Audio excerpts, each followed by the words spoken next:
안녕하십니까. 신한대학교 민원교수 신종우입니다. 여러분은 네이버 오피스를 알고 계신가요? 네이버 오피스에서 네이버 폼이라고 하는 이러한 이 기능도 알고 계신가요? 여러분들에게 오늘은 네이버 폼 이 서비스에 대해서 말씀을 드리도록 하겠습니다. 이 네이버 폼 서비스, 간단하게 이 설문지를 이제 작성할 수 있다라고 보시면 되겠죠. 여러분들은 혹시 이 설문의 내용이 있을 경우에 어떠한 방법으로 설문을 하고 계신가요? 저도 우연히 이 네이버 오피스를 알게 되었는데요. 알고 난 후 네이버 오피스의 네이버 폼을 이런 설문지 정도로만 사용을 했는데요. 어, 이제 오늘 소개하고자 하는 이 영상, 다시 말씀드려보면 이 학생들에게 이 시험을 치를 때 객관식이나 주관식의 이 시험을 스마트폰으로 이 네이버 폼을 이용한 이 스마트폰으로 진행을 해 보았습니다. 그러면 오늘 여러분들에게 네이버 폼의 활용의 범위 등을 상세히 말씀을 드리고요.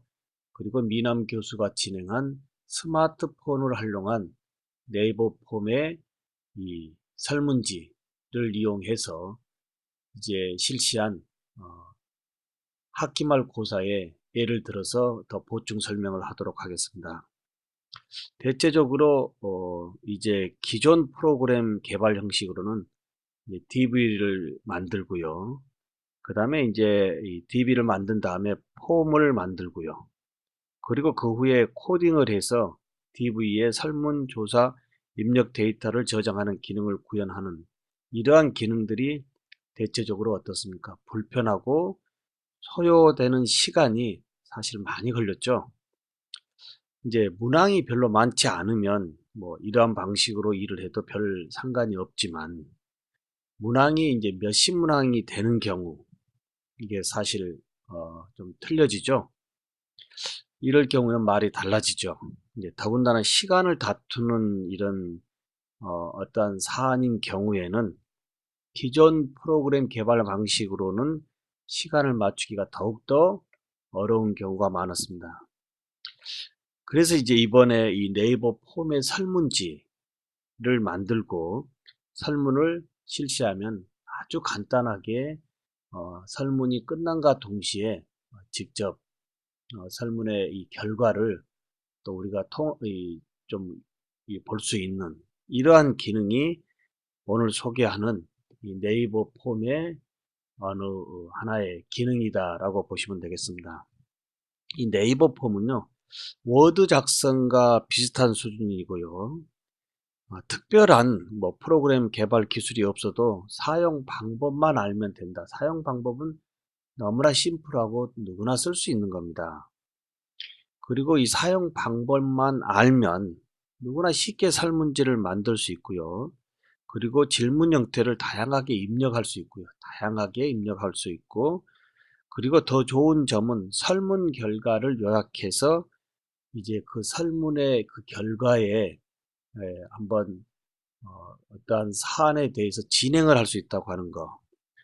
그리고 역시 또 중요한 것은 물론 세부 정보를 셀 형태로도 볼 수 있다고 하는 겁니다. 그리고 이 설문지에 복수 선택의 질문에서 최대 선택할 수 있는 개수를 제한할 수 있는 기능이 아직 없는 거. 이 부분이 하나의 조금 아쉬움입니다. 나머지는 그리 참 좋은 부분이 사실 많습니다.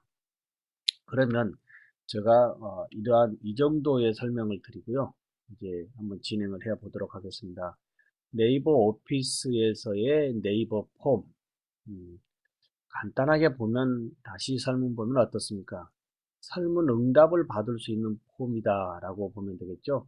여러분들 이 세미나 개최를 한다든지 아니면 다양한 이 설문의 내용이 있죠. 아니면 여러분들의 이 논문 어떤 이 설문을 통한 이 논문의 작성 또는 기타 학생들의 어떤 의견 수렴, 기타 뭐 다양한 방법이 많이 있죠. 근데 오늘 미남 교수는 이러한 논문의 설문이 아닌 학생들에게 이 치루어지는 이 시험, 이 고사를 시험 고사를 스마트폰에서 이 네이버 폼에 설문지를 이 작성하고요. 그리고 작성한 다음에 이 설문지의 URL을 학생들의 단체 카톡에 올려놓고 학생들에게 단체 카톡에 올라와 있는 이 URL 주소를 누름으로 인해서 설문을 고사를 시험을 주관식 객관식 복합형으로 치르고요. 그리고 스마트폰으로 치른 다음에 그대로 제출하기만 누르면 이제 이 미남 교수가 통합해서 학생들의 학업 성취도라든지 학생들의 현재 학업의 이 수준별 이런 사항을 문항별로 구분해 볼 수 있는 이러한 부분입니다. 그래서 여러분들 알고 계시겠지만 네이버 폼은 설문지 작성이다. 크게 이렇게 보지만 우리가 교육의 하나의 이 분야에서 이제 종이를 언제까지 문서 출력을 해서 학생들에게 종이를 나눠주고 학생들에게 손이 아프게 글을 쓰라고 하는 이러한 방법도 한번 개선해 보고자 제가 한번 시도를 해 보았습니다. 자, 이제 네이버 폼은 이 정도로 말씀을 드리고요. 이제 간단히 사용 방법은요. 이제 설문 양식을 만들고요. 만든 다음에 그대로 어떻습니까? 이메일로 해당 양식을 보냅니다.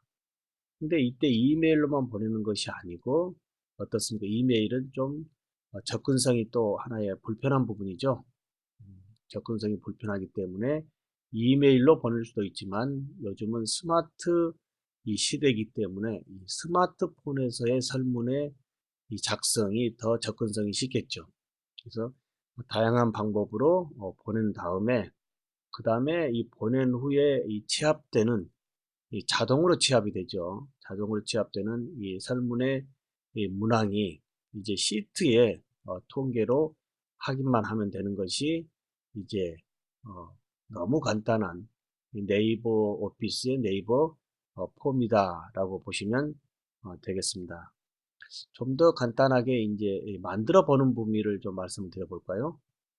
이제 네이버 오피스 상단에서 이제 폼 부분을 클릭하고 여기 보시면 네이버 오피스가 되어 있죠.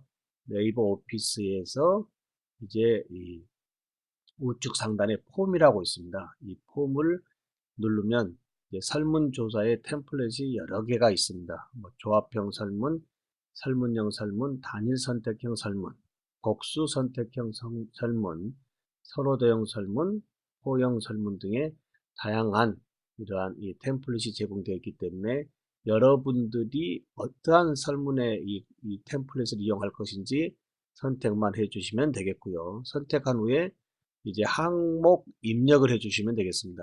뭐 여기는 고객 만족도 설문조사 되어 있는데 아니면 여러분들의 시험을 치르는 그 학과이 명칭 그 이제 과목 명칭을 써주면 되겠죠. 그리고 여기에 이제 약간 세부 항목을 설명해 주고요. 그리고 기본 종목입니다. 뭐 이제 시험 문항을 진행하면 되겠습니다. 그래 놓고 끝나면 저장하기. 그리고 저장하면 어떻습니까? 이제 분류를 할 수가 있죠. 근데 이 네이버 오피스의 네이버 폼은 이러한 설문의 모든 문항이 네이버 엔드라이브에 클라우딩 되어져 있습니다. 따로 어디에 뭐 보관하려고 하지 마시고요. 자동으로 엔드라이브에 클라우딩 되어 있기 때문에 어느 때 언제라도 엔드라이브에 있는 이런 설문의 이 형식을 이제 변환할 수도 있고 다시 재이용할 수도 있고 약간 수정 보완해서 쓸 수도 있고요. 상당히 간단합니다. 자, 이렇게 해서 이제 엔드라이브에 올려놓고 배포를 하면 되겠습니다. 이 배포는 이 설문의 문항을 배포의 방법은 URL로 공유할 수가 있습니다. 예, 이 해당 양식을 이제 작성할 수 있는 짧은 URL을 생성해 주기 때문에 좋고요. 이 생성된 짧은 URL을 이메일에 그 링크를 걸어서 응답자에게 보낼 수가 있겠죠. 이제 그러나 시대는 이메일의 이 URL의 링크에 이런 설문의 방법은 조금 접근성이 떨어지기 때문에요. 저는 메일보다는 스마트폰의 이 단체 카톡 또는 개개의 스마트폰에서의 이 URL 링크로 설문을 받는 것을 권고합니다. 그리고 이제 블로그, 뭐 네이버 블로그에 배포하는 기능도 있고요. 그 다음에 이제 이 폼 보내기입니다. HTML 태그를 생성해 주기 때문에 이제 사이트에 추가하거나 또는 사이트에 링크할 수가 있겠죠. HTML 태그로요. 그렇게 해서 보내면 이제 이 받는 분들이 간단하게 작성을 하고 그대로 제출하기 누르면 이제 이 설문의 이 설문의 이 주최자는 간단하게 결과 보기에서 모든 설문의 항목의 이 결과표를 볼 수가 있습니다. 시트로 등록한 내용이 나오기 때문에 이제 좀 더 상세하게 볼 수가 있죠. 다시 말씀드려보면 여러분들이 학기말 고사를 치른다고 했다라고 한다면 이제 학생들이 그 문항별의 이 지금 정답 또는 오답률 이런 부분 등을 볼 수가 있고요. 또 객관식과 주관식으로 또 낼 수 있기 때문에 주관식의 범위에서도 이제 학습의 성취도도 현재 작성자가 교수자가 볼 수가 있는 겁니다. 그리고 보시면 어떻습니까? 요약 정보에서 이런 지금 표로 실제 보여주고 있습니다. 단지 이제 하나의 이 구글의 이제 그 설문조사, 구글의 이 앱의 기능하고의 하나의 차이는 구글은 이제 설문을 해주신 분에게 땡큐 하고 감사하다라고 하는 이러한 이 감사의 글을 보낼 수 있는 기능이 있지만 아직 네이버에는 없습니다. 이러한 부분이 하나 좀 아쉽지만 쓰기는 훨씬 구글보다는 네이버 폼이 민원 교수가 사용해 본 결과 훨씬 심플하고 간단하다는 것을 말씀드립니다. 그러면 제가 실제 이제 제가 진행한 부분을 가보도록 하겠습니다. 네이버에 이 검색에 네이버 폼을 치면요. 네이버 오피스가 연결이 됩니다.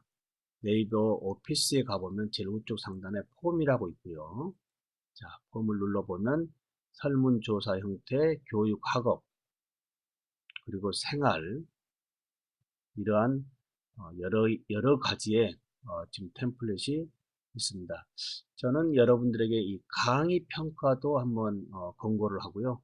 실제 민원 교수는 이제 강의 평가도 네이버 폼을 매 시간마다 적용해 보려고 합니다.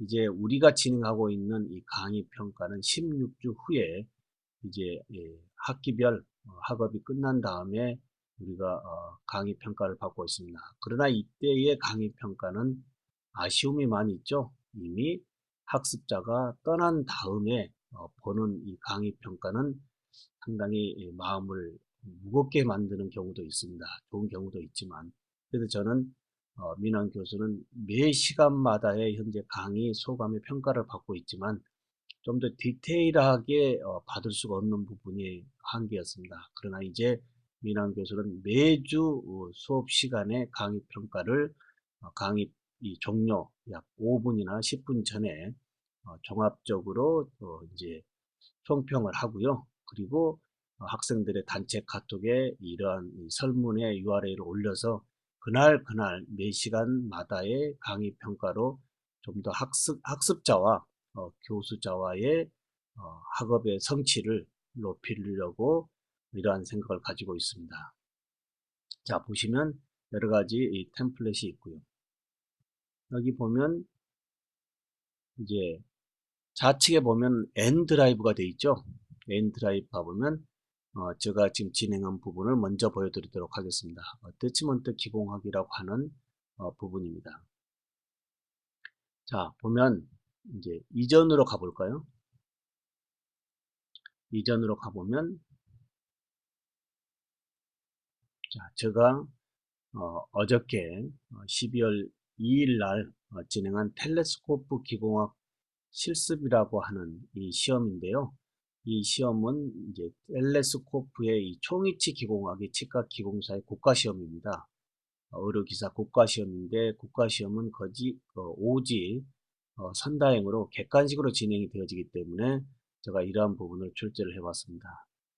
교두 경사각을 측정하는 방법은 오지 선다행으로 출제를 했고요.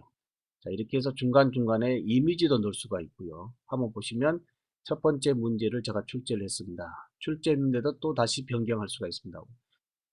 상단에 이 연필을 눌러보시면 자, 이렇게 제가 지금 출제한 문항을 볼 수가 있습니다. 자, 보시면 지울 수도 있고요. 삭제할 수도 있고, 그 다음에 이제 복제할 수도 있고요. 문항을요. 하나 그대로 이 문항을 복제할 수도 있고요. 그 다음에 이 항목 쓰고 항목에 대한 자세한 설명을 해 주십시오라고 했습니다. 그럼 여태까지 우리가 진행하는 이러한 사지선다행 또는 오지선다행은 일반적인 물음은 텍스트로만 진행이 되어졌습니다. 근데 이제 좀 더 학습자들에게 이 문항에 대한 이해도에 따른 이해도를 높여서 문항을 풀 수 있도록 여기 항목에 대한 설명을 할 수가 있는데요. 여기에는 이미지 삽입을 할 수가 있습니다. 자, 엔드라이브에서도 할 수도 있고 여러분들의 데스크탑에서도 이미지를 넣을 수도 있고요. 아니면 캡처 이미지를 삽입할 수도 있습니다. 하나 뭐 굳이 말씀을 안 드려도 되겠죠. 그래서 이렇게 이미지를 이 문항에 좀 넣어줌으로 인해서 훨씬 학습자들이 문제를 이해도 높게 풀 수가 있겠죠. 그러나 또 하나 네이버 폼에서 좀 특이한 것 중에 하나는요. 단일 선택형으로 문제를 낼 거냐, 주관식 단답형으로 낼 거냐, 주관식 서술형으로 낼 거냐, 단일 선택, 복수 선택, 목록 선택, 선호도형, 표형, 날짜, 시간, 그리고 연락처, 주소, 금액, 숫자. 여기서 날짜, 시간 이렇게 한번 보시면 어떻습니까? 날짜, 시간도 나오죠? 유형별로요. 자, 이렇게 해서 유형별로 날짜, 시간도 넣을 수도 있고요. 그 다음에 주관식 서술로도 넣을 수도 있고요. 제가 간단히 바꿀 수도 있죠. 주관식 서술로 넣을 수 있고 따라서 여러분들이 어떠한 폼으로 설문의 결과를 또는 이 학기말 고사의 지금 문항을 어떻게 지금 받을 것인지 선택에 따라서 단일 선택, 복수 선택으로 할 수가 있습니다. 저는 단일 선택으로 했죠. 자, 단일 선택으로 했고 여기에 보면 답변을 기준으로 페이지 이동 좌우 정렬했습니다. 자, 답변을 페이지 기준으로 이동했고 좌우 정렬하면 어떻게 될까요? 자, 이제 답까지가 좌우 정렬되고 답변을 기준으로 놔두면 그대로 어떻습니까? 자, 좌우 정렬 빼면 답변을 기준으로 놔두면 그대로 이제 기준으로 페이지가 이동하는데요. 여기서 좌우 정렬을 하면 답까지가 좌우로 정렬되는 혹시 문항에 따른 답까지의 텍스트가 아주 적은 경우에는 굳이 이제 아래로 이렇게 늘리는 방법은 굳이 불필요하겠죠. 가동률이 좀 떨어지기 때문에요. 그래서 문항의 이 답까지의 이 길이에 따라서 할 거냐 아니면 그냥 그대로 아래로 상하로 늘릴 것이냐 선택해 주시면 되겠습니다. 자, 여기에서 이제 더 문항을 넓히고자 한다고 한다면 어떻습니까? 기타 추가해 주면 되겠죠? 추가해 주면 여기에 문항을 계속 답까지를 더 넣을 수도 더 추가할 수도 있습니다. 여기 기타도 있고요. 자, 이렇게 해서 한 문항이 됐으면 그 다음에는 이제 또 어떻게 해주면 되겠습니까? 또 계속 출제를 해가면 되겠죠? 저는 여기에 현재 이 문항에 이미지를 좀 삽입을 해본 경우가 있고요. 자, 이렇게 해서 50 문항을 제가 출제를 했습니다. 그리고 이제 마지막에 텔레스코프 치과 기공학 이론 및 실습 과목에 따른 만족도에 대한 어떠한 학생들이 이제 이 문항에 이러한 답변이 아니고요. 학생들이 현재 미남 교수의 강의를 수강한 다음에 느꼈던 하나의 강의 소감에 대해서 쓰게 하겠고요. 학번, 성명, 그리고 전화번호 여러 가지를 더 추가적으로 기입을 시켰습니다. 이러한 이 항목을 가지고 제가 어제 민엄 교수가 진행을 해 보았습니다. 자, 그러면 진행한 부분을 보기 전에 이렇게 문항을 다 작성했다라고 한다면 어떻게 하면 될까요? 폼 보내기가 있죠. 자, 폼 보내기를 눌러보면 URL로 보내기, 메일로 보내기, 블로그 보내기, 웹페이지에 삽입.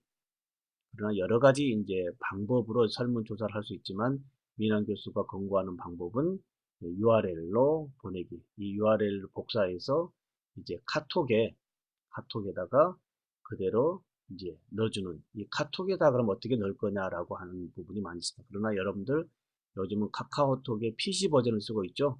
그대로 URL로 보내기 해서 보내기 누르면 현재 이 URL가 지금 이렇게 복사가 되었습니다. 그러면 어떻습니까?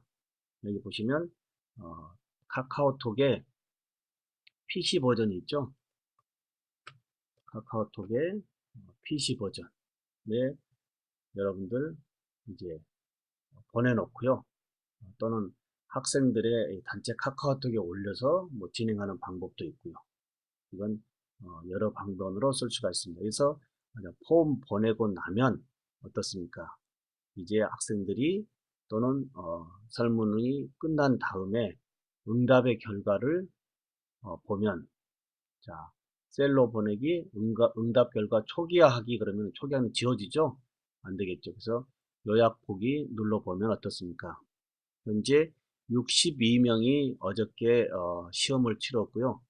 문항별로 이제 정답, 오답의 프로테이지를 지금 민환 교수가 볼 수가 있습니다. 1번 문항에 62명 중에 46명이 지금 1번의 이 답까지로 얘기를 했고요. 2번은 5명. 뭐 이렇게 해서 그 다음에 4번이 7명. 이렇게 해서 현재 민환 교수가 출제한 이러한 문항의 답까지의 이 분포율을 보면서 학생들이 어느 정도의 학업에 성취가 되는지도 출제자가 한번 이렇게 볼 수가 있습니다. 이렇게 해서 이 표로 간단하게 이렇게 네이버 폼에서 다 정해주기 때문에 이런 방법이 상당히 아주 참 보람됩니다. 보기도 좋고요. 그리고 끝부분으로 한번 가볼까요? 자, 끝부분으로 가보면 어떻습니까? 학생들이 이제 강의 평가에 대한 글들을 썼죠. 새로운 것을 많이 배워서 좋았습니다. 그러면서 다양한 학생들의 의견이 이렇게 좀 볼 수가 있습니다. 뭐 하나 간단히 보면 핸드폰으로 시험 보니 간편하고 더 몰입도가 생깁니다. 근데 여러분들에게 하나 말씀드린 경우는 어제 제가 진행하다 보니까 이제 이 전원이 배터리가 조금 부족한 학생들이 중간에 좀 난처한 경우가 있어서 다시 충전기를 갖다 주는 경우도 있었습니다. 그리고 이제 100% 스마트폰을 가지고 있기 때문에요. 굳이 실험 치르는 데는 별 문제가 없었고요. 그리고 학번 성명 다 이렇게 볼 수가 있습니다. 그 다음에 여기에서 이제 응답 결과를 이렇게 도표로 봤고요. 여기에서 자, 측정하는 방법 요약도 봤고요. 그 다음에 이제 자세히 보기를 눌러보면 어떻게 될까요? 자세히 보기를 눌러보면 현재 50명까지만 자세히 볼 수가 있습니다. 자, 1번 문항에 자세히 보려고 보면 어떻게 될까요? 자, 끝까지 50문항까지 넓혀보니까 어떻습니까? 자, 어떠한 학생인지 전화번호도 기재를 했고 이름도 기재를 제가 시켰죠. 학번, 번호, 학번 이름, 그리고 강의 평가의 소감도 다 써놨기 때문에 학생들이 어떠한 문항을 어떻게 답까지를 냈고 그 다음에 어떠한 소감을 썼고 누가 썼는지 현재 작성 지금 이 진행자가 이렇게 볼 수 있는 의견을 볼 수 있는 겁니다. 자, 이렇게 해서 여러분들 어떻습니까? 단지 네이버 폼에 이 설문지 작성으로만 알았던 이러한 부분이 이제 강의 평가라든지 기타 다양한 의견을 진행할 수도 있지만 특히 우리 교수자와 학습자 간의 기존 방법에 진행하고 있는 객관식 또는 주관식 또는 이 복합형의 이러한 문항의 고사를 스마트폰의 시대에서 스마트폰으로 진행해 보는 이러한 방법에 대해서 말씀을 드렸습니다. 여러분들 네이버 폼, 특히 네이버 오피스에 다양한 기능이 있는데요. 이번에는 네이버 폼의 활용의 범위에 대해서 말씀을 드렸습니다. 지금까지 신한대학교 민환교수 신종우가 말씀을 드렸습니다. 감사합니다.